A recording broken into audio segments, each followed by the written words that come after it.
Très heureux de vous retrouver dans le cadre de la grande édition du journal sur la Fondation Maloa Télévision. Bonsoir depuis Kinshasa, capitale de la République démocratique du Congo. Ouvrant ce journal, madame, messieurs, avec cette brève. Gentini Ngobila contraint de démissionner dans les 48 heures qui suivent. Le bureau de l'Assemblée provinciale de Kinshasa a autorisé ce mardi 9 janvier des poursuites judiciaires contre le gouverneur de la ville, province de Kinshasa, pour notamment fraude électorale, détention de machines à voter. Et sur cette demande du parquet près la Cour de cassation, nous allons y revenir avec fort détail dans le tout prochain édition. Et la Cour constitutionnelle a siégé lundi sur le requête sollicitant l'annulation des scrutins de 20 décembre dernier, déposé par l'opposant Théodore Ngoyi et monsieur Etchepala David, qui ont été jugés récevables mais non fondés sur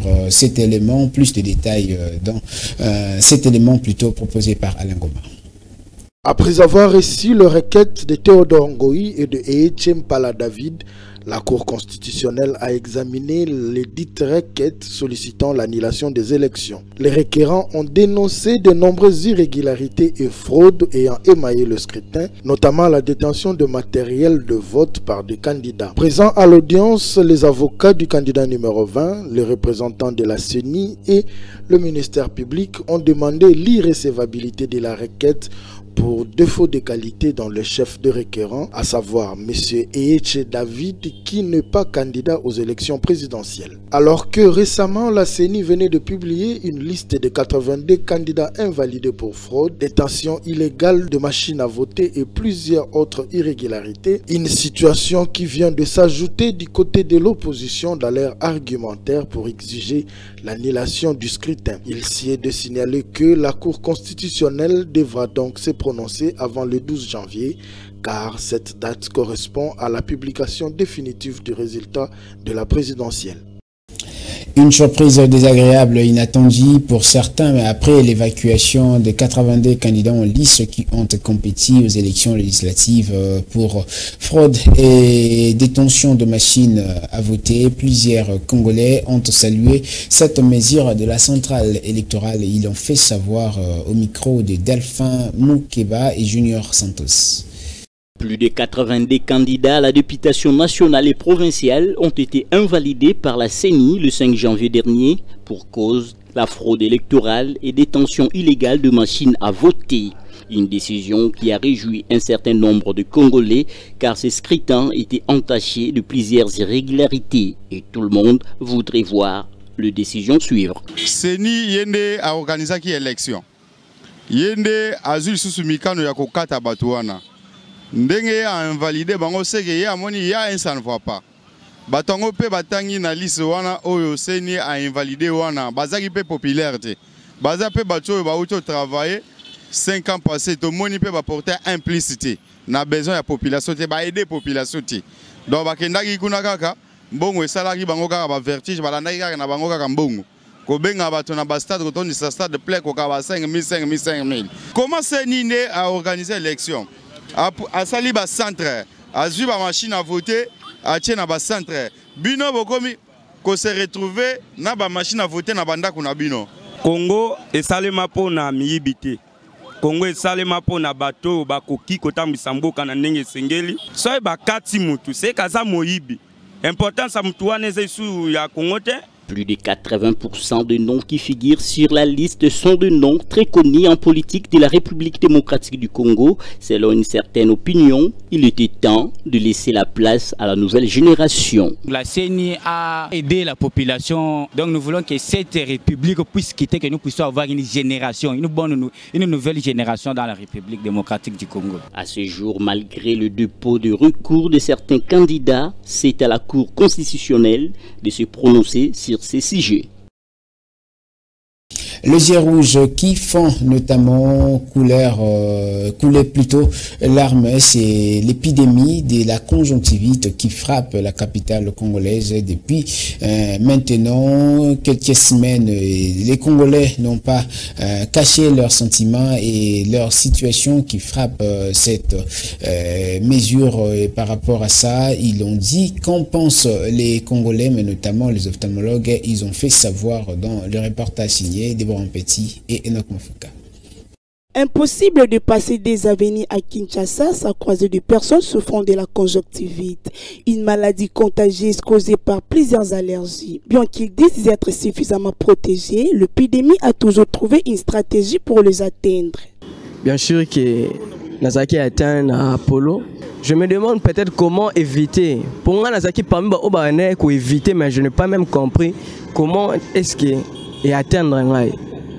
Vous voyez.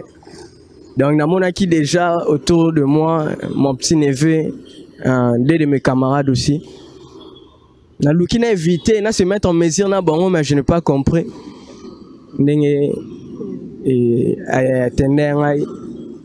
Pour d'autres Quinois, la problématique d'anticorps peut aussi beaucoup jouer. Anticorps, ça dépend anticorps ya batu. Anticorps na yesu keza pete ndezuyo. Tout ceci n'était que des points de vue de la population. Mais l'ophtalmologue Jean-Marie Eyabi apporte plus de précisions sur le premier signe et la cause de cette maladie. D'une manière générale, la conjonctivite a plusieurs causes. Nous avons des causes allergiques, nous avons des causes virales et nous avons des causes bactériennes. Maintenant, il faut voir dans quelle période nous sommes. Parce qu'à ce moment ici, nous nous situons devant une période où il y a un changement de climat et consort. C'est ce qui peut amener des conjonctivites allergiques, par exemple. Mais souvent, nous avons constaté qu'il y a des conjonctivites bactériennes parce que souvent, ça s'accompagne avec des sécrétions purulentes chez les malades que nous avons ici. C'est comme ça que nous pouvons penser à la conjonctivite bactérienne. Nous avons, parfois, il y a des démangeaisons. Il y a parfois des larmoiements. Et il y a des sécrétions purulentes. Et il y a aussi parfois des croûtes autour des yeux. Cette inflammation de la membrane conjonctive, faut-elle le souligner, est contagieuse, mais si elle est légère, elle n'a pas forcément besoin de traitement chez l'adulte. Quelques soins peuvent suffire, mais si elle est violente, les médecins conseillent une consultation médicale. Dans le même ordre d'idées, l'ophtalmologue Jean-Marie Eyabi revient sur quelques méthodes préventives et des soins appropriés à prendre une fois infecté de la conjonctivite. Il est au micro de Deborah Petit et Samuel Ilunga. Premier lieu, nous avons la prévention. La prévention est qu'il faut éviter de toucher les yeux avec vos mains. Il faut toujours se laver les mains avant de toucher les yeux. Et éviter de se frotter aussi les mains quand vous étiez en contact avec des gens, ainsi de suite. Il faut d'abord te laver les mains et éviter de toucher aux yeux. Bon, en ce qui concerne les traitements, comme je l'avais dit, le traitement dépend de la cause. Nous avons, par exemple, comme maintenant là, souvent, ce que nous sommes en train d'utiliser, nous utilisons les antibiotiques pour accélérer un peu la guérison de l'affaire. Donc, nous donnons des antibiotiques en poly. Débordement des eaux au quartier Mboudi et au pompage, une scène extraordinaire transformant les rues et les habitations à un véritable calvaire et les conséquences sont dévastatrices. Et ce sont des inondations qui ont laissé la population stupéfaite et nécessitent une intervention d'urgence de la part des autorités pour évacuer les résidents sinistrés. Prince Ngokoto Itaka. Le quartier périphérique situé le long du fleuve Congo sont frappés par des inondations dévastatrices. Les eaux du fleuve ont débordé de manière catastrophique. Ici, précisément en Boudi, au quartier PCA dans la commune de Mongafula, Safrikas, les maisons sont inondées, les habitants contraints de fuir. Les eaux que vous voyez, c'est au-dessus des habitations. Plusieurs avenues sont transformées en rivières, entre autres l'avenue menant vers Carigrès, séparée en deux. La pirogue restait le seul moyen de transport. Mboka sunga biso talande tozala classe bana ba 400 na ngambo na kimbangiste kuna sikoyo mai pe toni moye bana bakende kotanga ezate et puis pe biso banda ko edindi tozolala kana na libanda awo eloko akoli ezate biloko pe donc biloko nyonso edindi donc tozolala kana na libanda na litoko na bana tozo souffrir makasi. Les maisons submergées, le bien détruit et les infrastructures essentielles telles que les écoles, les hôpitaux ont été inondées, perturbe ainsi les activités. Face à cette situation d'urgence, la population sinistrée lance un appel urgent au gouvernement pour obtenir les logements temporaires. Na mokonza mboka atalela biso koto ya Safikasi donc tozali atoze ebele tozola na libanda yo moko moni kaka mai etondi kolie komeli biso pasi moyen pe zate ya koteka bana pe bazokende classe te donc papa yo kela biso mawa aya kotala biso koto pasunga biso. Rappelons que tous ces sinistrés passent la nuit à la belle étoile car ayant tout perdu, des mesures rapides du côté du gouvernement sont entendues pour venir en aide à tous ces citoyens. Montée excessive des eaux pluvieuses du fleuve Congo, allais-je dire, a occasionné les inondations de plusieurs maisons situées au quartier Grand Monde dans la commune de Limete. La population lance un cri de détresse auprès des autorités. Suivez dans ces dossiers proposés par Ruth Dinonzei. Voici l'image du quartier Kingabwa Grand Monde dans la commune de Limete. La crue du fleuve Congo a complètement inondé les habitations. Quelques familles trouvées sur le lieu ont affirmé que le seul meilleur choix à opérer, c'est de quitter le lieu le plus vite que possible pour trouver refuge dans des familles d'accueil. À disposition pour la biso. La biso dans le carnivore pour permettre que et dégager la maille pour tous libre. Maille côté le biso tina bandaku to satana iska ofanda te.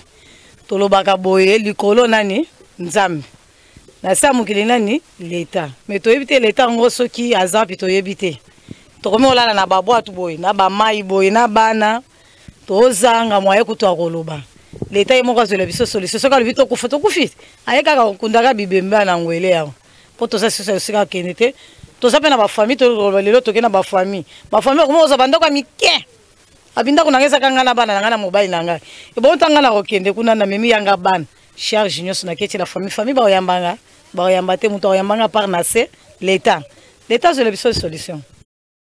Cette montée des eaux du fleuve Congo plonge plusieurs familles dans la tourmente. Une situation qui met en difficulté la jeunesse, particulièrement les élèves qui fréquentent les écoles situées dans le parage. La source ya mai oesikezo wutati lelo tozoe ba source esika mai oezo wutati. Toyebi année passée 2019 tozinda mais inondation tozinda oyo il est tellement mingi tozoe bate source nango ezo wuta wapi ezo banda wapi mona ke classe ndeni to anona to vivre na kati ya mai est-ce que déjà et c'est salama mutuni na vivre na kati ya mai toyebi ka nyama nde muta vivre na mai mbisi nde vivre na mai jamais batu o nzamba keli to ana mokito vivre na kati ya mai nanu na mona te banda to fana na kati ya Kingabwa awa totika komona pela ya boetie pela oyo bayebisi biso eza ya pela ya 1961 mais pela toyebi ke na ba janvier pele kenda ti lelo le 8 pele zo kende te tozolala na libanda tozolala likola batol chaque jour papa biloko ebebi biso ndenge eza awa tokolala esu wapi pele zo ya kakatala. D'autres habitants du quartier qui n'ont pas trouvé refuge ailleurs ont tenté de trouver quelques morceaux de bois pour créer un passage, mais en vain, les eaux submergent les avenues. signalant que ces inondations sont aussi observées dans plusieurs quartiers, dont les habitations qui environnent l'avenue Flambeau, le quartier Kinsuka Pêcheur et le quartier Petro-Congo dans la commune de Massina. Bien que la direction générale de la régie des voies fluviales avait prévenu les habitants vivant aux alentours du fleuve Congo, certains avaient foulé au pied l'information au point où la montée exceptionnelle des eaux surprend plus d'un. Plusieurs avenues dans la ville de province de Kinshasa sont dans un état d'impraticabilité. C'est le cas de l'avenue Kabinda qui traverse la commune de Lingwala, Kinshasa et Barumbu. Cette avenue de grande importance et à ces jours abandonnée à son triste essor. Ce sont les usagers de cette route, de ces tronçons qui ont lancé un cri d'alarme aux autorités et cette façon de voir les choses ont incité la population à demander une main d'aide et l'intervention des autorités. Igor Sombo et Alexandre Ponle-Camonia. Après plusieurs mois du lancement de la campagne Kinshasa Zéro Trou, l'on constate que plusieurs avenues de la capitale sont dans un état d'impraticabilité très avancé. C'est le cas de l'avenue Kabinda qui souffre d'une impraticabilité à cause de ses nids de poules et ses flaques d'eau qui stagnent. Cette avenue d'une grande importance qui traverse la commune de Lingwala, Kinshasa, Barumbu, pouvait servir jadis d'un raccourci pour se rendre à l'aéroport en passant par Baramoto. Kabinda oyo toyebela kango boyete. Kabinda oyo ezalaki prince que président ko uta kuna na 24 akoya direct boye u akeiti isa koti mbala moko po aluka ke aéroport. Mais lelo yo Kabinda na ebité soki babosa na Kabinda ya pembe na palais du peuple, Kabinda ya pembe na la voix d'Isaïe. Et sika ba makambo esalima mais avenue ta la avenue boye. Les usagers de cette route se plaignent de l'insensibilité des autorités, à savoir le gouverneur de la ville et les bourgmestres des différentes communes, car la population pense qu'avec un peu de volonté, la solution peut être trouvée. Le président de la République, il faut contrôler les ala. Naebi ke azali kolo na se azana ba branche il faut attraper. Soki amoni mutu oyo azo sepelisa ete akwa bon ko continuer ko sala na mutu wana. Bukumese abomi kate jalo to saka deuxième manière fati achati ba makambu eko makitoko na Congo na sepeka kene fati na leki deuxième mandat na ba bukumese to akala balongwa makamel kene kitoko ta kati ne komi. Il s'y est de signaler que pendant cette période pluvieuse, l'impraticabilité de cette avenue devient de plus en plus grande. La population lance un SOS au président Félix-Antoine Tshisekedi Tshilombo de prendre à bras le corps cette situation car jusqu'à ce jour, rien n'est encore fait. Une érosion menace la route nationale numéro 1 sur le tronçon communément appelé vers dans la ville de Boma au Congo central. La population a lancé un cri d'alarme avant que le pire n'arrive. Propos ou encore le point avec Igor Sombo. Nous sommes dans la commune d'Inzadi, précisément au lotissement Saïko, quartier Kikuku, où une sonnette d'alarme est tirée par les habitants de la ville de Boma quant à cette érosion qui est aujourd'hui considérée comme un danger permanent qui risque d'endommager la nationale numéro 1 sur les tronçons vert. Vu l'importance de cette route, les autorités compétentes sont appelées à trouver une solution plus vite que possible avant que cela soit trop tard.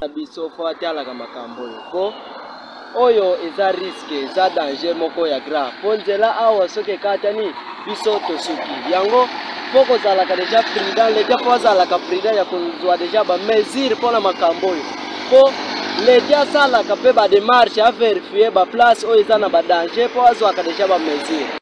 Mieux vaut prévenir que guérir du temps. L'implication de personnes le mieux indiquées ramènera un ouf de soulagement à cette population.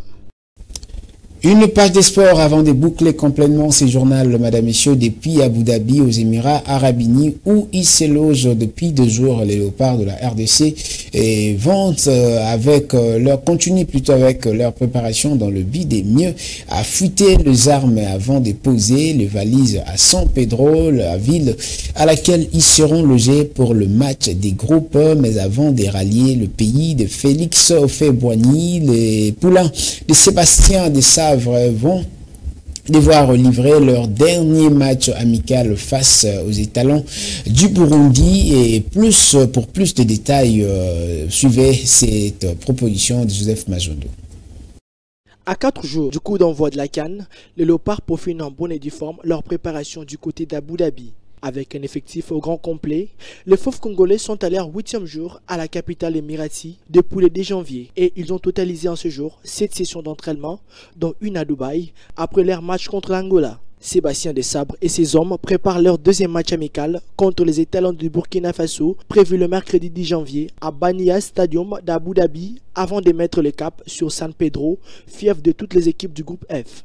Un deuxième match amical très important pour Sébastien Desabre, qui doit briser le mythe de matchs amicaux sans victoire. Le technicien français n'a gagné aucun match amical sur les 4 derniers qu'il a disputés. Rappelons que le premier coup de sifflet de cette CAN sera donné le 13 janvier pour lancer les hostilités entre la Côte d'Ivoire et la Guinée-Bissau, logés dans le groupe F du côté de la Tanzanie, la Zambie et le Maroc. Le Léopard sera aux prises à la Zambie le 17 janvier pour son premier match de cette CAN. Ce journal est complètement terminé, mesdames, messieurs. Merci de l'avoir suivi. Vivez bien chez vous et bonne année 2024. Sachez que nul n'a le droit d'être heureux seul sur la terre. Ce journal est complètement terminé.